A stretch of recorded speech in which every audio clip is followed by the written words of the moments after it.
Hi, this is Nancy Skinner. Today we're going to continue to talk about that controversial Super Bowl ad by Chrysler. Seems it has the whole country in a debate over whether federal taxpayer dollars should have been used to promote Chrysler's newest car, the 200, and the city of Detroit. So I thought it would be important to look at this ad and look at some people who have affected the city of Detroit in a positive way that the rest of the country hasn't seen. So today we're bringing in a star of the hit show Detroit 187 that also has Detroit abuzz to talk about the experience of being in Detroit and what the rest of the country thinks, and the excitement of the show Detroit 187. So I'm pleased to have with me today Erin Cummings, who's the medical examiner on that hit show Detroit 187. First of all, Erin, thanks for being here. We appreciate you coming in. Thank you so much for having me, Nancy.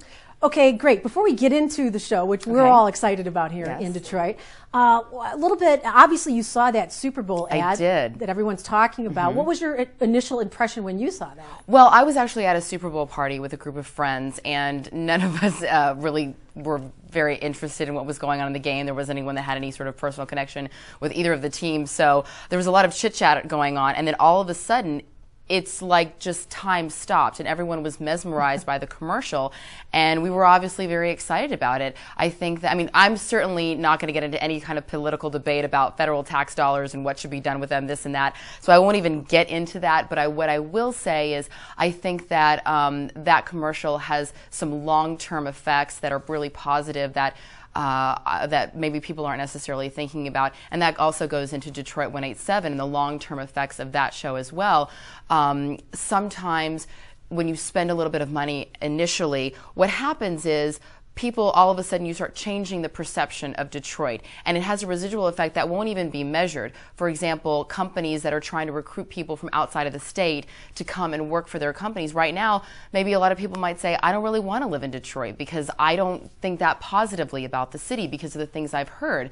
But the more positive images of Detroit that get out there and are in the public eye, the more we start to change national perception, and I think ultimately all the businesses of the city of Detroit will start to feel the benefits of that. So I think that that commercial went a long way to bringing back some of the pride of Detroit and reminding the rest of America that Detroit is a pretty great city.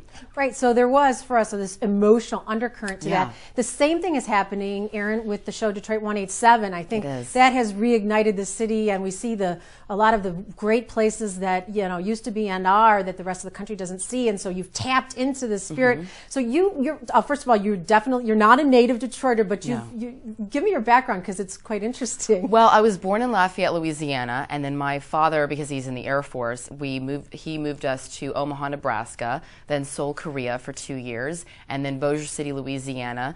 And then my dad retired in an area called Huntsville, Texas, which is just north of Houston. So I'm Louisiana born, but Texas bred, and spent the majority of my growing years in Texas.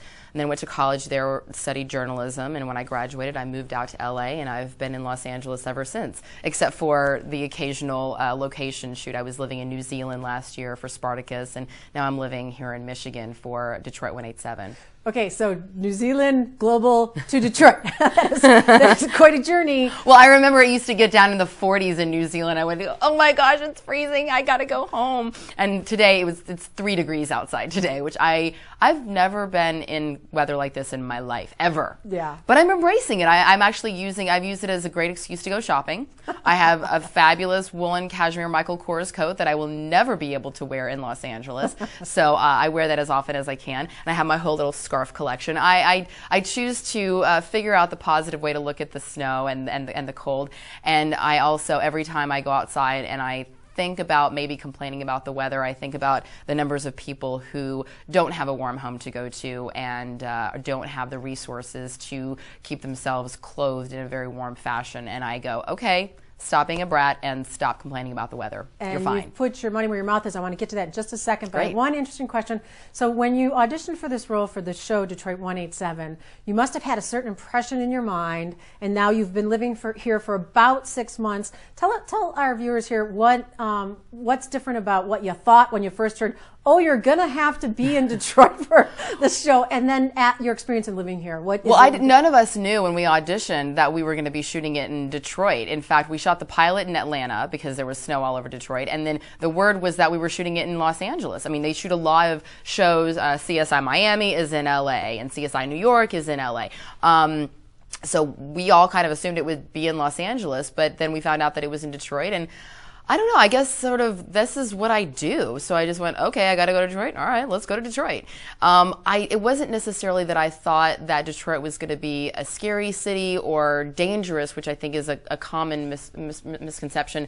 It was more that I just didn't know what I was going to do here. I heard that Detroit was America's first dead city. That was actually the term that I heard, okay. which made me feel like, what am I going to possibly how am I going to enjoy myself there? And so I was shocked when one of the first things that I did was I threw out the first pitch at a Tigers game, and I think Comerica Park I think every taxi from Detroit Wayne should go immediately to Comerica Park and drop new people off there because it's the perfect place to welcome you. And I went, wow, this is a pretty beautiful place, and if this is so nice, I wonder what else Detroit has to offer. And then one experience after the other, going to Pistons games, Lions games, Red Wings games, eating at small plates downtown and roast, and exploring, the life of the suburbs as well, which is a completely different world from what I expected. Detroit has so much to offer, and I think that's the thing that was the biggest shock to me, was just finding so many really enjoyable things to do, and being able to build and develop a life here that it really was a big shock to me, and has been a pleasant surprise. People go, oh wow, you've acclimated, you've met so many people, you've done so many things, you're everywhere. And I go, well, it's not because maybe that's part of who I am, I don't know, but a big part of it is everyone I meet says, oh, have you done this? Have you gone to Traverse City? Have you gone ice skating? So there's always, people are very passionate about their city and are always giving me new and fresh ideas of things to do. And if the show does not continue for future seasons, which I hope it does, but if that would be the case, and I had to close a certain chapter of my life as far as living in Detroit on a regular basis, I want to experience as much as I can, so that's what I'm doing. Well, great. Well, on that point, so you're just wrapping up your first season. Yes. Detroiters love the show. It's really, it's come a long way. So now you're kind of in a waiting game to see what ABC is going to do, and your words were cautiously optimistic. So we're all cautiously optimistic. Just to give you an insight into how positive I'm being, I'm keeping my apartment, as is Natalie Martinez. We're both keeping our places, partly because we don't want to go through the drama of moving in the middle of February in the snow, but also because I think there is a lot of positivity around the set. One of the things about our show is that, number one, it's a good show, and as people have been writing in and have been commenting on, every week it gets better and better, and we find out more about these characters, and Fitch becomes even more complicated and opens himself up more, and the unit of detectives really becomes more cohesive. And there's some really big things that are coming up in the next couple of episodes, which we cannot talk about. There's a lot of big spoilers out there, but so on top of it being a good show, this tax incentive is an incredible, it was really good for us because you're not going to get a better show for less money. And so there's a lot of factors in play. It's not just ratings at this point. ABC is really going to take a look at what they have coming through the pipeline and their development during pilot season, which is going on right now. And hopefully they'll see the development of the show, and they'll want to see what happens in the second season, because I certainly do. Yeah. Amen, sister, on the tax credit. We all believe that it's the best thing that Michiganders have had some hope, and we're seeing all these movies, we're seeing shows like yours and films and movies being done here, so we're all in favor of that. Well, I think it goes back to what I was saying before about the long-term effects of positive environment and a positive impression of Detroit, the city. And so, there's plenty of television shows that I'm sure would like to save a few dollars, and if they see that Detroit 187 can be successful and film here and not have any problems, then that might encourage even more production to come here. And I know there's a lot of films that are coming in the spring, which is great, but again, it just goes back to long-term positive, positive outlook of Detroit, and in the process, we're giving a lot of people jobs. And you're doing personally more, instead of just coming and doing your show and going. Erin, I give you the greatest kudos for taking the time to look around you. You've started a charity now, Mittens for Detroit. Mittensfordetroit.org is the website. So, and you have an event coming up this Saturday. I want to talk about that. But tell me how it is that you determined that this would be something you wanted to do. Was there an event or something? Yeah, there was. I've always been a bit passionate about being charitable, and when I'm in Los Angeles, I do Meals on Wheels, and I go to the LA Mission and work there every once in a while. And being here, I'm obviously, anyone who watches the show knows that I'm not in every episode. Contractually, I am only in a certain number of episodes, and let's face it, it's a show about cops, not about doctors. So even with the episodes that I am in, I'm usually in the morgue. We shoot most of that in one day. So I do have a lot of free time, and technically, I guess I could go back to Los Angeles, but I wanted to, like I said before, really invest in my time in the city. I found out when I got the job that I actually have family here in Detroit, so I've been spending a lot of time with them, yes. And my cousin Kathy Moss lives in Southfield. We were handing out Halloween candy, and a young girl came to the door missing one of her gloves and was very cold and crying. And Kathy just immediately noticed and invited the family in and gave the girl a spare pair of gloves. And it was such a simple, basic act of kindness to a stranger that really didn't have a huge impact on Kathy, but it obviously had a big impact on this family that was now able to go out and enjoy their evening.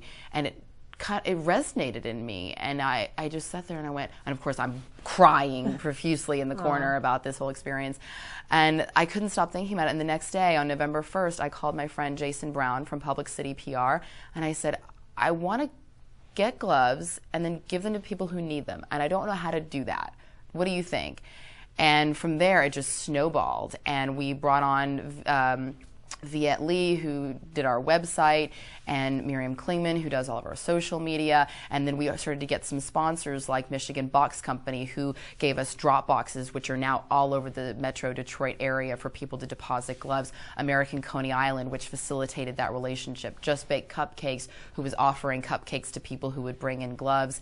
And then other friends of mine heard about it, like Dr. Dan Haddad, who owns Laser Eye Institute in Troy, and Blink, who had an event for the holidays, and we were able to raise 400 pairs of gloves just in one night. Dennis Archer Jr. heard about it and said, hey, let's put her in Ambassador Magazine, and we're going to have an event for the auto show. We got 500 gloves that night.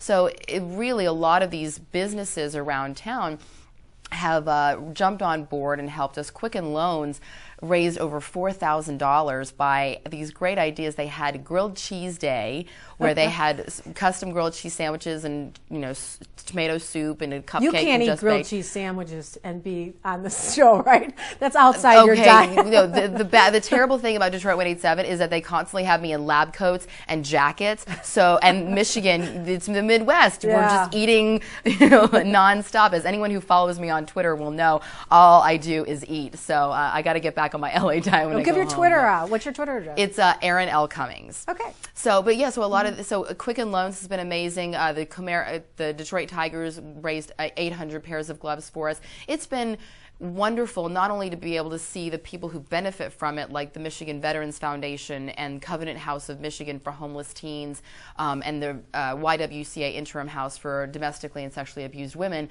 Not only these organizations who benefit from it, but also the businesses who have been reinvigorated and have encouraged their employees to get involved in the community, and that has brought them together as well. It's been a really beautiful experience just to kind of be able to watch and witness what has snowballed with Mittens for Detroit. It really wasn't even supposed to be about this. I was hoping I would get 500, and we've now raised over 7,000 pairs of mittens and gloves. 7,000 pairs. Yeah. We're bringing 1,500 pairs of gloves to Gleaners tomorrow.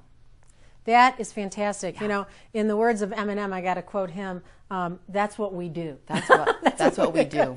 That's what we do. I don't know if I could do it quite like that in Detroit, but you've touched our city. It's a generous city, and those are the people that's why there's so much emotion behind it. Yeah. So you have an event, so everybody can help out in this regard. You're going to be at MGM on Saturday night with an event called Giggles and Gloves. Tell our viewers what it is that you're doing. Well, it's a charity comedy night. Sean Majumdar, who plays Detective Mahjong, the Indian detective on Detroit 187, he is a very very, very funny stand-up comedian. You should YouTube him. He's hysterical. He is actually the star of our show, and we are going to be opening with Draytown, an amazing rapper who, if you haven't seen his video on YouTube, it's Draytown City of Gold, and we're going to be showing his video all about Detroit.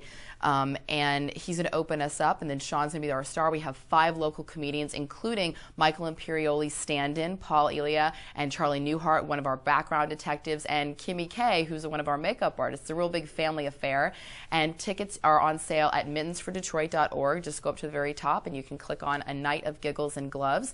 The MGM Grand has generously donated the use of their ballroom space, and we've now sold over 500 tickets, so we're kind of getting down to lack of space. We were hoping to get 200 people. Now we have over 500. So that's going to be Saturday night. The doors open at 7, or the bar opens at 7, and the doors will open at 7:45. It is general admission, so I say get there early and get a good seat.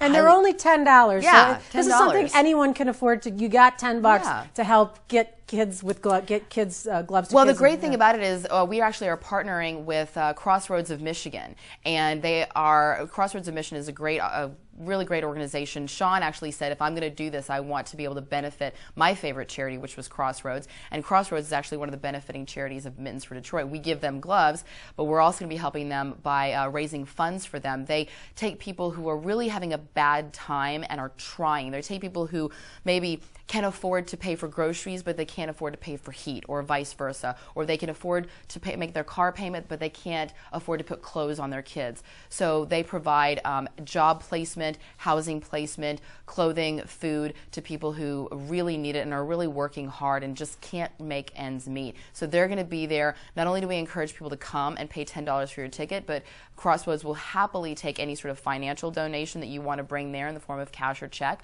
Also, clothing, food, dry goods, toothbrushes, toothpaste, anything like that. And of course, we will be accepting gloves and mittens. And John Michael Hill, who plays Detective Washington on our show, he's going to be closing out with a big band number, and we are very excited to have Charlie Davis from The Contours, who's going to be closing out with some Motown numbers. So it's a huge show. You can't get a better thing. It's the best $10 you'll ever spend. Absolutely. That's great, and get to meet some of the cast and crew behind. We'll all be there. So it's mittensfordetroit.org. You can buy your tickets, and if you have a large group coming, because I know we have some people that are coming in groups of 10 and 20, send us an email. We'll rope off a section for you so you can all sit together.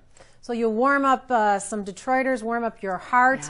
Yeah. Erin, you have, with your show, Detroit 187, has warmed up our city, and you, in this great work that you're doing, have given and warmed us all up. So I want to just thank you for your outreach and the great work you're doing for Detroit. And we sure hope you are back here in this winter, next winter. I hope so too. I hope so too. And I'll get to have an excuse to buy another coat. There you go. And in the best in all of your ventures here that we know you're going to be a great success at. Erin Cummings is our guest today. Thank you so much, Erin, and we'll be seeing more of Erin. You better believe in the future to come.